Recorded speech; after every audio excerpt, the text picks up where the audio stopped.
Armstrong கொலை வழக்கு CBI விசாரிக்க கூடாது அப்படின்னு திமுக முட்டுக்கட்டை போடுது. ஆனால் விஜய் முதலமைச்சரை பதவியேற்ற உடனே அந்த மனுவை உச்சநீதிமன்றத்தில் வாபஸ் வாங்கிட்டாங்க. சிபிஐ விசாரிக்கலாம் அப்படின்னு நீதிமன்றம் அனுமதி கொடுத்துருச்சு.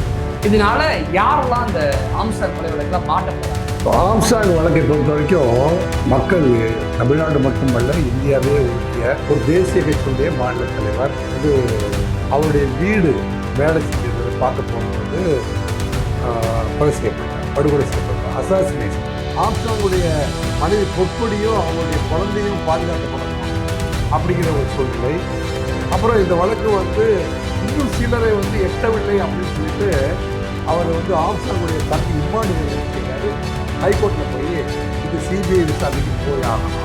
மொட்டை கேஸும் சம்பவம் செஞ்சதுக்கும் அதோட எபிசோட் முடிவு பார்த்தா அதுக்கப்புறம் வந்து பார்த்தீங்கன்னா நாகேந்திரனும் அவருடைய மகனும் வந்து இன்வால்வ் ஆகிட்டாங்க.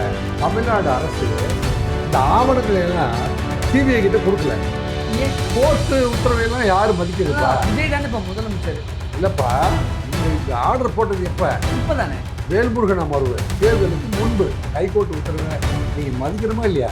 என்னங்க இது வந்து நம்ம அட்மினிஸ்ட்ரேட்டிவ் ஆஃபீஸர் வந்து அந்த வழக்கில் வந்து அந்த ஆவணங்கள்லாம் அவனுக்கு கொடுக்க வேணாம், அது தமிழ்நாடே விசாரிக்கிட்டோம் அப்படின்னு ஒரு சொல்கிறார். அங்கே போய் சுப்ரீம் கோர்ட்டில் போயிட்டு இல்லை நாங்களே விசாரிச்சிடுறாங்க அப்படின்னு சொல்கிறாரு. உயர்நீதிமன்றமே ஒரு முடிவு எடுத்து இது சிபிஐக்கு அனுப்பி வச்சிருச்சு. இதை போய் நம்ம வந்து மாநில அரசு வந்து இதை ஏன் தடுக்கணும்? அப்போ உண்மையை வந்து நம்ம தடுக்கணுமா? இந்த கொலையை செய்ய சொல்லி அசைன்மெண்ட் கொடுத்தது யாரு அவங்க அப்படி தெரியாது அப்படின்னு நீங்கள் சொன்னபடி பேர் வச்சுக்கலாமே, தெரியாது சொல்கிறாரு. அப்போ தெரியாதுன்னு சிலர் சொல்கிறாங்க. அப்போ யாருக்கு தெரியும் அப்படின்னாக்கா மொட்டைக்கேஸ்வரனுக்கும் சமூகத்துக்கும் மொட்டைக்கேஸ்வரன் யாருக்குன்னு காசு வாங்க. அப்போ தான் நீங்கள் கற்றுக்கணும். அதான் எந்த சக்தி சிபிஐக்கு போடாமல் தடுத்துச்சோ அந்த சக்தியா அந்த கட்சியா? இதைத்தான் வந்து கூடிய பிரிவில் வந்து சிபிஐ விசாரிச்சு சொல்ல சார். திமுக அரசு ஆம்ஸ்ட்ராங் வழக்கில் குற்றவாளிகளை கண்டுபிடிக்கிறது மெத்தனை போட்டு வந்துச்சு. குற்றவாளிகளை கண்டுபிடிக்க வேண்டாம் நினச்சிருக்காங்களா? கடுமையான லாங்குவேஜ் அதையே நான் விதமாக சொல்கிறேன், கேட்டுக்கேன். ஆம்ஸ்ட்ராங் கொலை வழக்கில் முதலமைச்சர் விஜய் எடுத்து வச்ச அந்த காயின்ல இது வந்து உண்மையான கேள்விகளை நீ இப்போ சொல்லல. இந்த 2 பேரை கைது செய்ய வேண்டும் என்று ஏன் அவர்கள் முயற்சிக்கவில்லை? கைது செய்யாவிட்டால் பரவாயில்லை என்று நினைத்தார்களா, அல்லது அது அந்த வழக்குக்கு முக்கியத்துவம் கொடுக்கலையா அப்படிங்கிறதெல்லாம் யோசனை பண்ணி தான் விஜய் அவர்கள் என்ன சொன்னாங்க, அது சிபிஐ விசாரிக்கட்டும்.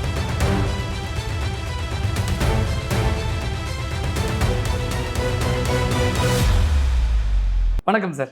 வணக்கம் மலன். ஆம்ஸ்ட்ராங் கொலை வழக்கு சிபிஐ விசாரிக்க கூடாது அப்படின்னு திமுக முட்டுக்கட்டை போட்டுச்சு. ஆனால் விஜய் முதலமைச்சரை பதவியேற்ற உடனே அந்த மனுவை உச்சநீதிமன்றத்தில் வாபஸ் வாங்கிட்டாங்க. சிபிஐ விசாரிக்கலாம் அப்படின்னு நீதிமன்றம் அனுமதி கொடுத்துருச்சு. இதனால யாரெல்லாம் அந்த ஆம்ஸ்ட்ராங் கொலை வழக்கில் மாட்ட போகிறாங்க? ஸ்ட்ரெயிட்டாகவே இந்த மாதிரி ஒரு கேள்வியை கேட்கறதுக்கு உங்களுக்கு சரி இருப்பினும் ஊடகத்தில் பேசி தான் ஆகணும். இப்போ வந்து ஆம்ஸ்ட்ராங் கொலை வழக்கை சிபிஐ அதிகாரிகள் விசாரிக்கலாம் அப்படின்னு சொல்லிட்டு சுப்ரீம் கோர்ட்டுக்குள்ள வந்து தமிழ்நாடு அரசு வந்து மனு கொடுத்துருச்சு. நோ அப்ஜெக்ஷன் கொடுத்துருச்சு, அதாவது விசாரிப்பதில் தடை இல்லைன்னு. அப்போ ஏற்கனவே வந்து வழக்கு வந்து சிபிஐக்கு போயிடுச்சு, அப்படி தானே அர்த்தம்? எப்படி போச்சு? இது வந்து முதல்ல செம்பியம் காவல் நிலைய ஆய்வாளர் விசாரணை பண்ணார். இந்த வழக்கில் வந்து 27 குற்றவாளிகளை வந்து கைது செஞ்சாங்க. 2024 ஜூலை 5ஆம் தேதி அன்னைக்கு நடந்த வழக்கு அப்படியே பல்வேறு பரிணாமங்கள் பற்று பார்த்திங்கன்னா வந்து மலர்கொடி, சிசிங் ராஜா, பிரதீப் அப்படின்னே போய் 27 பேரை போய் எட்டுச்சு. ஒவ்வொரு டீமுமே வேறு வேறு டீமு. நீங்கள் பார்த்திங்கன்னா ஆம்ஸ்ட்ராங் வழக்கை பொறுத்த வரைக்கும் மக்கள் தமிழ்நாடு மட்டுமல்ல இந்தியாவே உலுக்கிய ஒரு தேசிய கட்சியினுடைய மாநில தலைவர் வந்து அவருடைய வீடு வேலை செஞ்சிருக்கிறத பார்க்க போகும்போது கொலை செய்யப்பட்டார், படுகொலை செய்யப்பட்டார். அசாசினேஷன், சதியாய் கொலை செய்தல்னு பேர். கொலை வழக்குன்னு சொல்கிறத விட அசாசினேஷன் அப்படின்னு சொல்கிற வார்த்தை தான் சரியாக இருக்கும். அதில் நமக்கு விசாரணை போகும்பொழுது பொன்னைபாலு அவங்க அண்ணனுடைய மர்டருக்காக ரிவெஞ்ச் மர்டர் பண்ணார் அப்படின்னு நம்ம நினச்சோம். அப்படி தான் வந்து பழைய கமிஷனர் வந்து டிக்ளேர் பண்ணார். பொன்னைபாலுன்னு ஒருத்தர் வந்து அவங்க அண்ணனுடைய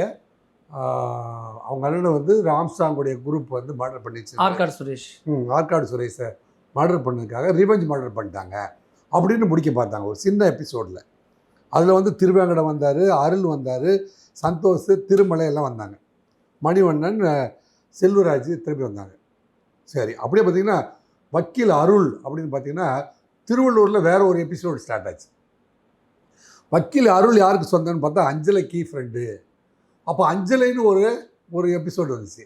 அஞ்சலை பிடிச்ச உடனே பார்த்தீங்கன்னா இந்த பக்கம் நீங்கள் அஞ்சலை பிடிச்ச உடனே பார்த்தீங்கன்னா பொற்கொடி டீம் வந்துச்சு. பொற்கொடி சிசிங் ராஜா டீம் வருது. சிசிங் ராஜா டீம் எத்தனை டீம்டா இதில் வந்து ஒரு ஆர்கனைஸ் பண்ணிச்சு. அப்படிங்கும்போது அரசாங்கமே இது வந்து லோக்கல் போலீஸ் விசாரிக்கலாமா, சிபிசிஐடி விசாரிக்கலாமா, சிபிஐக்கு அனுப்புங்க அப்படி.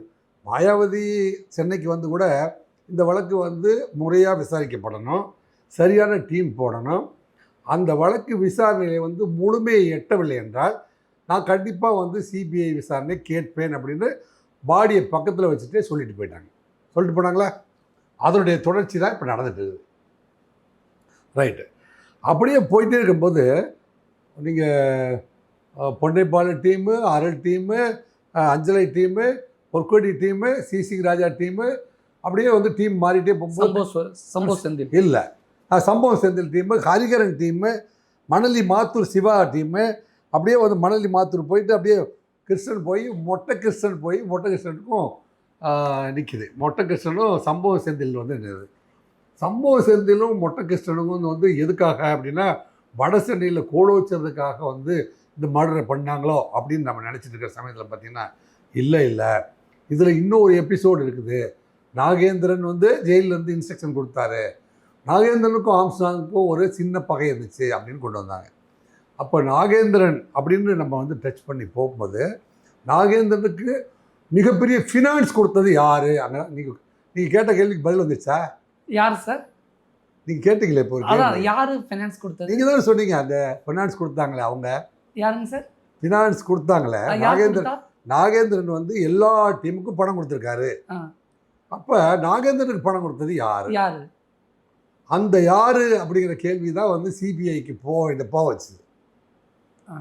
ஸோ அந்த யார் அப்படிங்கிறத வந்து அப்போது இருந்த காவல்துறை அதுக்கு மேலே பயணம் பண்ண முடியாத ஒரு சூழ்நிலை ஏற்பட்டதுனால, அதே சமயத்தில் வந்து ஆம்ஸ்ட்ராங்குடைய மனைவி பொற்கொடியும் அவங்களுடைய குழந்தையும் பாதுகாக்கப்படணும் அப்படிங்கிற ஒரு சூழ்நிலை. அப்புறம் இந்த வழக்கு வந்து இன்னும் சிலரை வந்து எட்டவில்லை அப்படின்னு சொல்லிட்டு அவர் வந்து ஆம்ஸ்ட்ராங்குடைய தம்பி இம்மானுவேல் என்ன செய்கிறாரு, ஹைகோர்ட்டில் போய் இது சிபிஐ விசாரணைக்கு போயாகணும். ஏனென்றால் மொட்டை கிருஷ்ணனும் சம்பவ செந்திலுக்கும் அதோட எபிசோடு முடியும்னு பார்த்தா அதுக்கப்புறம் வந்து பார்த்திங்கன்னா நாகேந்திரனும் அவருடைய மகனும் வந்து இன்வால்வ் ஆகிருக்காங்க. அவங்களுக்கு ஒரு குரூப் ஃபினான்ஸ் கொடுத்துருக்குது. அதை தாண்டி இந்த விசாரணை போக மாட்டேங்குது. நாகேந்திரன் அவருடைய மகன் அஸ்வத்தாமன் காங்கிரஸ் பிரமுகர். ஆமாம், காங்கிரஸ் பிரமுகர். அப்போ காங்கிரஸில் யாராவது இருக்காங்களா அப்படின்னு வந்து நீங்கள் தான் நிறைய தடவை இருந்தாங்களா? அதிகமாக அதை பற்றி கேட்டது நீங்கள் தான். இப்போ காங்கிரஸில் இருக்காங்களா? இல்லை அப்படின்னு பார்த்தா சம்பவ செந்திலுக்கு பணம் கொடுத்தது யார்? இல்லை வந்து நாகேந்திரனுக்கு பணம் கொடுத்தது யார் அப்படின்னு அந்த யாருன்னு நீங்கள் கேட்குறீங்களே, அந்த கேள்வியை சட்டபூர்வமாக கேட்கறதுக்கு தான் சிபிஐ விசாரணை கேட்டார் இம்மானுவேல். இப்படி வச்சுக்கலாமா? சிபிஐக்கு இந்த கேஸ் போகக்கூடாது, சிபிஐ இந்த கேஸை நடத்தவே கூடாதுன்னு யார் தடுத்தாங்களோ அந்த கட்சியை சேர்ந்தவர்கள் தான் ஃபைனான்ஸ் பண்ணாங்களா? அந்த கட்சின்னு சொல்கிறதுக்கு பதிலாக சிபிஐக்கு இந்த விசாரணை போகக்கூடாது எந்த சக்தி நினைத்ததோ, எந்த சக்தி நினைத்ததோ அவர்கள் வந்து ஒரு தமிழ்நாடு ஸ்டேட்டவே இன்ஃப்ளூயன்ஸ் பண்ணி நாங்களே நல்லா தானே விசாரிக்கணும், இது சிபிஐ விசாரிக்க வேண்டாம் அப்படின்னு வந்து ஒரு மேல்முறையீட்டு மனுவை வந்து போய் சுப்ரீம் கோர்ட்டில் ஃபைல் பண்ணிச்சு. நீங்கள் சொல்கிறது அந்த சக்தி இதுக்கு முன்னாடி தமிழ்நாட்டில் இருந்த நம்பர் 1 நம்பர் 1க்கு கீழே இருந்த நம்பர் 2? இப்போ ஆர்எஸ் பாரதி தான் வந்து இதுக்கெல்லாம் வந்து மொத்தம் ஏஜெண்டாக இருக்கார். என்ன சுப்ரீம் கோர்ட்டில் எதுக்கு நீங்கள் சும்மா சுற்றி வளைக்க ஆர்எஸ் பாரதி தான் போய் ஃபைல் பண்ணுறாரு. அப்போ நம்பர் 2 நம்பர் 2 இல்லைங்க, அவர் தான் அங்கே நம்பர் 2. வடசென்னை சேர்ந்த முன்னாள் அமைச்சர் சொல்ல வரீங்களா? இல்லை, ஆர்எஸ் பாரதி அது கட்சியினுடைய அலுவலகத்தை மெயின்டைன் பண்ணக்கூடிய ஹெட் ஆஃபீஸில் இருக்கிற அட்மினிஸ்ட்ரேட்டிவ் ஆஃபீஸர், ஏஓ, டிஎம்கேவோட ஏஓன்னு வைங்களேன். அவர் தான் வந்து சுப்ரீம் கோர்ட்டில் போய் மனு போடுறாரு. மனு போட்டு இந்த வழக்கை வந்து நாங்களே தமிழ்நாடு அரசே நல்லா தான் விசாரிக்கிறோம், அதனால இது சிபிஐ விசாரணை தேவையில்லை அப்படின்னு ஒரு மனு போடுறாரு. அந்த சமயத்தில் பொற்கொடி ஆம்சாங்குடைய மனைவி பொற்கொடி இவங்கெல்லாம் வந்து பெயில் கொடுக்குறாங்க. இது வந்து மாவட்ட அமர்வு நீதிமன்றத்தில் வந்து இது நடந்துட்டு இருக்குது. சென்னையுடைய அமர்வு நீதிமன்றத்தில் இது நடந்துட்டு இருக்குது. சென்னை அமர்வு நீதிமன்றத்தில் இது வழக்கு நடந்துட்டு இருக்குது. இந்த சமயத்தில் சிலருக்கு பெயில் கொடுக்குறாங்க. என்னுடைய உயிருக்கும் உடைமைக்கும் இல்லை என்னுடைய உயிருக்கு ஆபத்து ஏற்படுவதற்கு வாய்ப்பு இருக்குது. எனவே வந்து கண்டிப்பாக இதை சிபிஐக்கு மாற்றணும் பொற்கொடி அவர்களும் வந்து மனு கொடுத்துருந்தாங்க. அப்போ அந்த அது வந்து வர்ற 22ஆம் தேதி அன்னைக்கு அந்த மனு வந்து விசாரணைக்கு வரதா இருந்துச்சு. இதில் வந்து சிபிஐ நீதிமன்றத்தில் கொண்டு போய் சிபிஐக்கு ட்ரான்ஸ்ஃபர் ஆகிடுச்சு. ஹைகோர்ட் ஆஃப் தமிழ்நாடு இந்த வழக்கை சிபிஐக்கு மாற்றுங்க அப்படின்னு சொல்லிடுச்சு. தமிழ்நாடு அரசு இந்த ஆவணங்களை எல்லாம் சிபிஐ கிட்ட கொடுக்கல. ஏன்? கோர்ட்டு உத்தரவையெல்லாம் யார் மதிக்கிறதுப்பா? விஜய் தானே இப்போ முதலமைச்சர். இல்லைப்பா, இந்த ஆர்டர் போட்டது எப்போ? இப்போ தானே. வேல்முருகன் அமர்வு. ஓகே. தேர்தலுக்கு முன்பு தேபி அப்படின்னு வச்சுக்கணும். நீங்கள் தேபின்னு வச்சுக்கணும். தேர்தலுக்கு முன்பு தேர்தலுக்கு பின்பு அப்படின்னு. இது வந்து தேமுவில் என்ன நடந்துச்சுன்னா, சிபிஐக்கு வந்து வேல்முருகன் அமர்வு வந்து மரியாதைக்குரிய இல்லை மாண்புமிகு வேல்முருகன் நம்ம சென்னை உயர்நீதிமன்றத்தில் இருக்கிற மாண்புமிகு வேல்முருகன் அவர்களுடைய அமர்வில் இந்த வழக்கு வந்து இந்த மாதிரியான இடர்பாடுகள்லாம் இருக்குது, யாரோ இன்ஃப்ளூயன்ஸ் பண்ணுறாங்க, மேலாதிக்கம் செலுத்துகிறாங்க, இந்த வழக்கு வந்து சரியான கோணத்தில் போவதை சிலர் தடுக்கிறாங்க, இந்த விசாரணையும் தடுக்கக்கூடும், எனவே இது சிபிஐக்கு போகிறதா சரியாக இருக்கும் அப்படின்னு முடிவெடுத்து அதை சிபிஐக்கு அனுப்புகிறாரு. சிபிஐக்கு வந்து கொடுங்க அப்படின்னு சொல்லிட்டு ஒரு ஹைகோர்ட்டு வந்து ஒரு ஆர்டர் போட்டுச்சுன்னா அந்த ஹைகோர்ட் உத்தரவை நீங்கள் மதிக்கிறோமா இல்லையா? என்னங்க இது வந்து நம்ம அட்மினிஸ்ட்ரேட்டிவ் ஆஃபீஸர் வந்து அந்த வழக்கில் வந்து அந்த ஆவணங்கள் எல்லாம் ஒன்று கொடுக்க வேணாம், அது தமிழ்நாடே விசாரிக்கிட்டோம் அப்படின்னு ஒரு சொல்கிறார். அங்கே போய் சுப்ரீம் கோர்ட்டில் போயிட்டு இல்லை நாங்களே விசாரிச்சிடுறோம் அதை அப்படின்னு சொல்கிறாரு. ஒரு தனி மனிதனுடைய உரிமைக்கும் உடைமைக்கும் வந்து இந்த ஆளுகின்ற அரசு தான் பொறுப்பு. இங்கே வந்து ஒரு தேசிய கட்சியுடைய மாநில தலைவர் கொலை செய்யப்பட்டிருக்கிறார், படுகொலை செய்யப்பட்டிருக்கிறார், அசாசினேதன் சதியாய் கொலை செய்யப்பட்டிருக்கிறார். இதில் வந்து தேசிய கட்சியினுடைய பல்வேறு தலைவர்களும் மாநில கட்சியினுடைய அனைத்து தலைவர்களுமே வந்து இரங்கல் கூட்டத்துக்கு போய் கண்டனம் தெரிவிக்கப்பட்ட ஒரு வழக்கு. இந்த வழக்கு வந்து எல்லாரும் வந்து இப்போ அந்த அன்னைக்கு டெத்துக்கு வந்த அத்தனை பேருமே வாழ்நாள் முழுவதுமே போய் ஆம்ஸ்ட்ராங் அவருடைய வீட்டிலேயே உட்காந்துட்டு வழக்கை ஃபாலோ பண்ண முடியுமா? எல்லோரும் அவங்களுடைய ஆதங்கத்தையும் அவருடைய கருத்தையும் வந்து பதிவு செஞ்சுருக்காங்க. இப்போ இவ்வளோ பேர் பதிவு செஞ்ச கருத்தை மதிக்கணும்னு நினைக்கிறவங்க ஆளுங்கட்சி வந்து மதிக்கணும். ஆனால் ஆளுங்கட்சி என்ன செஞ்சது, சிபிஐக்கு ரெக்கார்டை கொடுக்காம அதே சமயத்தில் இதை நாங்களே விசாரிச்சுக்கிறோம் அப்படின்னு சொல்லிட்டு மனு போட்டுட்டு இருந்தாங்க. இப்போ என்னாச்சு? இப்போது வந்து ஆம்ஸ்ட்ராங்குடைய மனைவி இருக்காங்க இல்லையா, மனைவியும் ஒரு மனு போட்டிருந்தாங்க. இதை பற்றி வந்து தமிழ்நாடு அரசுக்கிட்ட வந்து இது வந்து சிபிஐ விசாரிப்பது சரியா அல்லது மாநில அரசை விசாரிப்பது சரியா அப்படின்ற வந்து ஒரு ஒப்பீனியன் கேட்கறதுக்காக 22ஆம் போட்டிருந்தாங்க. அப்போ மாண்புமிகு தமிழக முதல்வர் திரு மரியாதைக்குரிய விஜய் அவர்கள் என்ன செஞ்சுருக்காரு, இதை வந்து எப்படி உயர்நீதிமன்ற உத்தரவுப்படி அது சிபிஐ விசாரிக்கட்டும், ரொம்ப டீசெண்டாக சொல்லியிருக்காரு. உயர்நீதிமன்றமே ஒரு முடிவெடுத்து இது சிபிஐக்கு அனுப்பி வச்சிருச்சு. இதை போய் நம்ம வந்து மாநில அரசு வந்து இதை ஏன் தடுக்கணும்? அப்போ உண்மையை வந்து நம்ம தடுக்கணுமா? உண்மையை கண்டறிப்பது தானே நோக்கம். ஒரு வழக்கில் விசாரணைங்கிறது உண்மையை கண்டது தானே, இறுதி உண்மை வரும் வரைக்கும் அதுக்கு விசாரிக்கிறது தானே நோக்கம். அந்த அடிப்படையில் தான் மரியாதைக்குரிய மாநில முதலமைச்சர் விஜய் அவர்கள் இந்த வழக்கை வந்து நம்ம ஏன் வந்து நீதிமன்றத்துடைய உத்தரவுப்படி அது சிபிஐ விசாரிக்கட்டும். இப்போ சிபிஐ விசாரிச்சா யாரெல்லாம் முக்கியமாக மாட்டுவாங்க?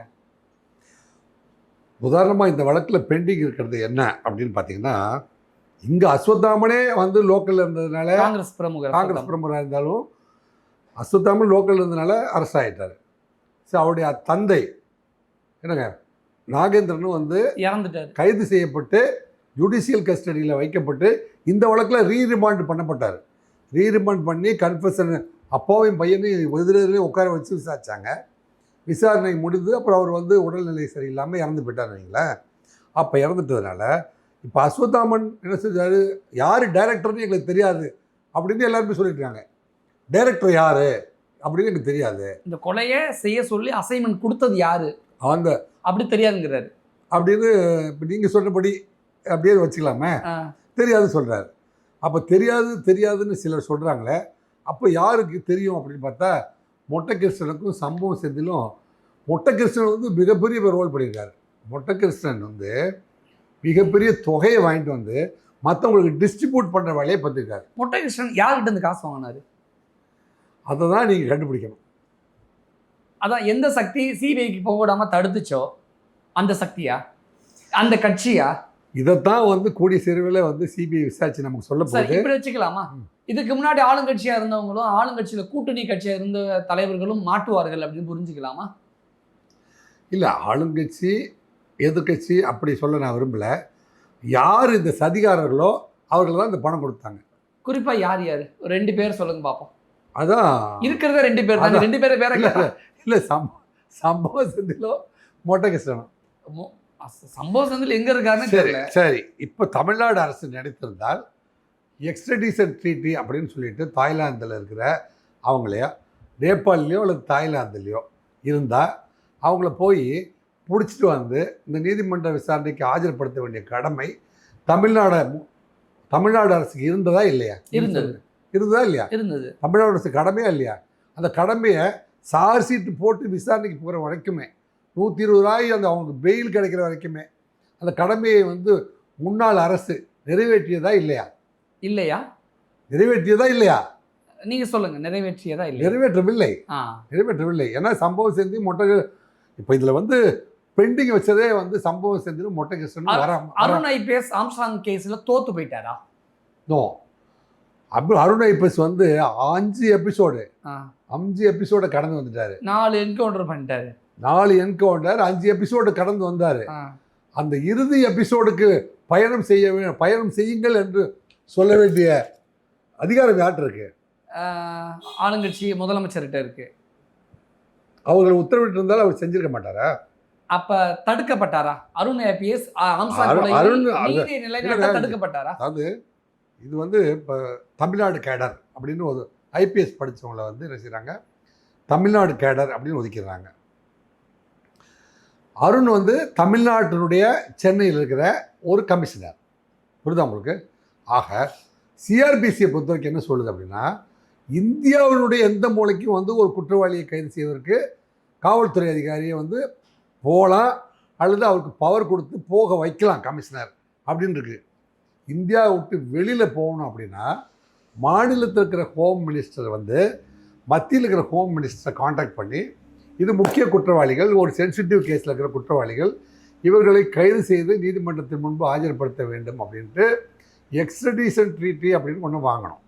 அதை வாங்கி கொடுத்து கமிஷனர்கிட்ட ஸ்பெஷல் டீம் போட்டு வெளிநாட்டில் போய் அவங்கள கைது செஞ்சுட்டு வாங்க அப்படின்னு சொல்கிற ஒரு பணி பெண்டிங்கில் இருக்குது.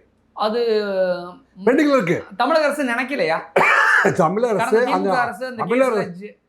அரசு அதை ஃபுல் ஃப்ளெஜ்டாக வந்து அதை கம்ப்ளைண்ட் பண்ணலை. திமுக அரசு ஆம்ஸ்ட்ராங் வழக்கில் குற்றவாளிகளை கண்டுபிடிப்பதில் மெத்தனை போக்குக்கு வந்துச்சு. குற்றவாளிகளை கண்டுபிடிக்க வேண்டாம் நினைச்சிருக்காங்களா? நான் என்ன சொல்கிறேன், அப்படி நினைச்சா குற்றவாளிகளே அவங்க தான். நீங்கள் சற்று கடினமான லாங்குவேஜில் பேசுகிறீங்க. அதையே நான் மிதமாக சொல்கிறேன், கேட்டுக்கங்க. இந்த வழக்கினுடைய இறுதி கட்டம் யார் அப்படின்னா, அக்யூஸ்ட் என்று வந்து கட்டம் கட்டப்பட்டவர்கள், சார்ஜ் ஷீட்டில் கொண்டு வரப்பட்ட குற்றவாளிகள் யார்? மொட்டை கிருஷ்ணனும் வந்து சம்பவம் ரவுடிகள். ஆனால் அரசியல் தொடர்பு அரசியல் கொலைன்னு குற்றப்பத்திரிகையில் நான் வந்து போலீஸ் ஆஃபீஸராக இருந்தனால பொதுமக்களுக்கு புரியும் வகையில் நான் என்ன சொல்கிறேன்னா, இந்த சார்ஜ் ஷீட்லேயே வந்து குற்றவாளிகளை கொண்டு வரப்பட்ட நபர்கள் அவர்கள் வந்து என்ன செய்வாங்க, அவங்க அப்ஸ்காண்டிங் ஆக்டிவிஸ்ட், இன்னும் கைது செய்யப்படாத தலைமறைவாக இருக்கிற குற்றவாளிகள். அவர்களுக்கு இப்போ வந்து எப்படி வந்து பார்த்திங்கன்னா, ராஜீவ்காந்தி கொலை வழக்கில் தலைமறைவாக அல்லது வெளிநாட்டில் இருந்த குற்றவாளிகளை பிடிக்காமே சார்ஜ் ஷீட் போட்டாங்க. இப்போ இந்த விசாரணை செஞ்சு இவங்களுக்கு என்ன தண்டனை வழங்கப்படுமோ அதே தண்டனை அவர்களுக்கும் பொருந்தும் அப்படிங்கிற மாதிரியான வழக்கு விசாரணை அது போகணும் இல்லை. ஆக தமிழக அரசை பொறுத்தவரை இன்னும் 2 குற்றவாளிகளை கைது செய்யாமலே இது வந்து குற்றப்பத்திரிகை தாக்கல் செய்யப்பட்டிருந்தது. கைது செய்யப்பட வேண்டிய காலகட்டம் இருக்கிறது, கண்டிப்பாக கைது செய்து ஆக வேண்டும். அப்போ தான் அந்த வழக்கு நிறைவு பெறும். அப்போ என்ன நினச்சாங்க அப்படின்னா, இந்த மொட்டை கிருஷ்ணனையும் இந்த சம்பவ செந்திலையும் கைது செய்து விட்டால் அந்த ஃபைனான்ஸ் பண்ணது யார் அப்படிங்கிறத சொல்லிவிடுவார்களோ என்று கருதியிருப்பார்கள். நீங்கள் நினைக்கிற மாதிரி அப்படி கருதினார்களா? இல்லை, அவங்க 2 பேரையும் பிடிக்க வேண்டிய அவசியம் இல்லை என்று கருதினார்களா? இல்லை அவங்க பிடிச்சாலும் பரவாயில்ல பிடிக்காட்டியும் பரவாயில்லன்னு நினச்சாங்களா அப்படிங்கிறத நீங்கள் தான் சொல்லணும். ஆம்ஸ்ட்ராங் கொலை வழக்குல முதலமைச்சர் விஜய் எடுத்து வச்ச அந்த காயின் இருக்குல்ல, இது வந்து உண்மையான கேள்விகளை நீ இப்போ சொல்லல. இந்த 2 பேரை கைது செய்ய வேண்டும் என்று ஏன் அவர்கள் முயற்சிக்கவில்லை? கைது செய்யாவிட்டால் பரவாயில்லை என்று நினைத்தார்களா, அல்லது அது அந்த இந்த வழக்குக்கு முக்கியத்துவம் கொடுக்கவில்லையா, இல்லை அவங்க 2 பேரும் வந்துட்டா பல பேர் இந்த வழக்குக்கு வந்து ஃபினான்ஸ் பண்ணுறது யார் அல்லது மூளையாக செயல்பட்டது யாருன்னு இன்னும் சிலர் வந்து கைது செய்ய வாய்ப்பு இருக்கிறது என்று கருதினார்களா? அப்படிங்கிறதெல்லாம் யோசனை பண்ணி தான் விஜய் அவர்கள் என்ன சொல்லியிருக்காங்க, அது சிபிஐயை விசாரிக்கட்டும். அப்போ விஜய் ஒரு கணக்கு ஒரு சூத்திரம் ஒரு சாணக்கியத்தனமாக செயல்பட்டிருக்காருல ஆம்ஸ்ட்ராங் கொலை ரொம்ப வழக்கு சாணக்கியத்தனமாக செயல்பட்டிருக்காருல, அப்படின்னா விஜய் நினைச்ச மாதிரி சம்பந்தப்பட்ட அந்த அரசியல்வாதிகள் கம்பல்சரி மாட்டிடுவாங்களா சிபிஐயில்? மாட்டினாங்கன்னா இல்லை, சிபிஐ விசாரணைக்கு இது வந்து முழுமையாக வந்து தமிழக அரசு, இப்போ தமிழக அரசு கிட்ட தான் அந்த சிடி ஃபைல்லாம் இருக்குது. வழக்கு கோப்புகள் வந்து அந்த அரசு ஒப்படைக்கவில்லை. இப்போ வர 22ஆம் தேதி முழுமையாக சிபிஐ விசாரிக்கலான்னு தமிழ்நாடு அரசு சொல்லிட்டு இந்த பெட்டிஷன்ஸ் எல்லாம் ஆர்எஸ் பாரதி வந்து இப்போ தாவேக்காவில் சேர்ந்துட்டார், தெரியுமா உங்களுக்கு? ஏன் அப்படி சொல்கிறீங்க? வந்து முந்தா நாள் சொல்கிறாரு, அவர் விஜய் சொன்னதை அவர் ஒத்துக்கிட்ட ஒரே ஆள் அவர் தான். இனிமேல் வந்து 2 கட்சிக்கு தான் போட்டி, என்னங்க, ஒன்று திமுக ஒன்று தாவேக்கான்னு அவர் சொல்லிட்டார். ஸோ விஜயோடைய வசனத்தை விஜய் ஆர்எஸ் பாரதி சொன்னாரா இல்லையா? சொன்னார். ஏன்னா 2 பேர் நாங்கள் தீர்ந்து போன கட்சிக்கிட்ட போய் போட்டி போட்டு தேவையில்லாமல் தோற்று போயிட்டோம். இனிமேல் 2 கட்சிக்கு தான் போட்டி, ஒன்று வந்து திமுக இன்னொன்று தாவேக்கா அப்படின்னு வந்து விஜயோடைய வசனத்தை ஆர்எஸ் பாரதி பேசியிருக்காரு. ஆம்ஸ்ட்ராங் கொலை வழக்கை பொறுத்த வரைக்கும் தமிழ்நாடு போலீஸ் விசாரிச்சிச்சுன்னா ஒரு உண்மையான குற்றவாளியை கண்டுபிடிச்சி அரெஸ்ட் பண்ண அது அரசியல் பழிவாங்கும் நடவடிக்கைன்னு எதிர்கட்சி சொன்னான்னு சொல்லுவாங்க. நமக்கு எதுக்கு சிபிஐ விசாரிச்சு உள்ளே போயிட்டு சாமி படத்தில் விக்ரம் சொல்கிற மாதிரி சும்மா பருப்பு கடையட்டும் அப்படிங்கிற மாதிரி சிபிஐ பார்த்துப்பாங்க, நம்ம ஒன்றும் பண்ணோம், நம்ம சைலண்டாக இருந்தால் போதும் அப்படின்னு விஜய் நினச்சார்ல. அப்படி மாட்டுனா யாரெல்லாம் மாட்டுவாங்க? அந்த கட்சியிலேருந்து பொறுத்து பார்ப்போம். வழக்கு நான் காவல்துறை அதிகாரிங்கிற முறையில் வழக்கு அதாவது அமைச்சர்கள் மாட்டுவாங்களா தம்பி? இப்போ இந்த வழக்கை எப்படி சொல்றாங்க அமைச்சர்கள்? அருள்வளன், நான் என்ன சொல்றேன்னா சென்சேஷனல் மர்டர் கேசஸ் அப்படின்னு நாங்கள் இதை சொல்லுவோம். வழக்கு விசாரணையில் இருக்கும்போது அதை விவாதத்துக்கு கொண்டு வருவதோ, சிபிஐ போன்ற ஒரு உயர் விசாரணைக்கு அது வந்து அனுப்பப்பட இருக்கிற சூழ்நிலையில் தனிப்பட்ட முறையில் கருத்து தெரிவிப்பதோ அது நியாயமில்லை. ஆட போக சார், முதலமைச்சரை கரூரில் போயிட்டு பிரச்சாரம் பண்ணிட்டு வந்துட்டாரு. நீங்க ஆம்ஸ்ட்ராங் கேஸை பொறுத்த வரைக்கும் என்ன நடக்க போகுது அடுத்து? ஆம்ஸ்ட்ராங் வழக்கை பொறுத்த வரைக்கும் இந்த வழக்கு வந்து தமிழ்நாடு அரசு நோ அப்ஜெக்ஷன் சொன்னதுனால இந்த வழக்கு சிபிஐ விசாரணைக்கு மாற்றப்படும். சிபிஐ வந்து மத்திய அரசுகிட்ட வெளிநாட்டில் பதுங்கி இருக்கிற குற்றவாளிகளை கைது செய்வதற்காக இப்போ பார்த்திங்கன்னா கனடாவில் நடந்த மர்டர் கூட எப்படி நடந்துச்சுங்கிறத லாரன்ஸ் பிஸ்னோய் வழக்கில் இப்போ வந்து பிரேக் த்ரூ பண்ணியிருக்காங்க. அந்த மாதிரி ஒரு மிகப்பெரிய பிரேக் த்ரூ வந்து கண்டிப்பாக விஜய் அரசாங்கத்தின் மூலமாக தமிழ்நாட்டுக்கு அறிவிக்கப்படும். அது சிபிஐ வந்து அதை பிரேக் த்ரூ பண்ண உடனே அது தமிழ்நாடு அரசு அறிவிக்கும். ஆம்ஸ்ட்ராங் வழக்கில் அரசியல்வாதிகள் யாராவது கைது செய்யப்படுவார்களா? அப்படி கைது செய்யப்பட்டால் எத்தனை அரசியல்வாதிகள் கைது செய்யப்படுவார்கள்? அரசியல்வாதிகளில் 1, 2, 3 பேர் கைது செய்யப்படுவார்கள். 3 பேரும் சென்னையை சேர்ந்தவர்களா? 3 பேர் கைது செய்யப்படுவார்கள் அப்படின்னு நான் சொல்கிறேன். அதோடு விட்டுருங்க, அந்த 3 பேர் யாருன்னு என்கிட்ட கேட்காதீங்க. அந்த 3 பேர் அப்படியே இருக்கட்டும். என்னங்க, அது வந்து அரசாங்கம் சொல்லட்டும், அப்போ தான் அது சரியா இருக்கும். 3 அரசியல்வாதிகள் கம்பல்சரி 3 அரசியல்வாதிகள் பாயிண்ட் அவுட் பண்ணப்படுவார்கள் என்று கருதுகிறேன்.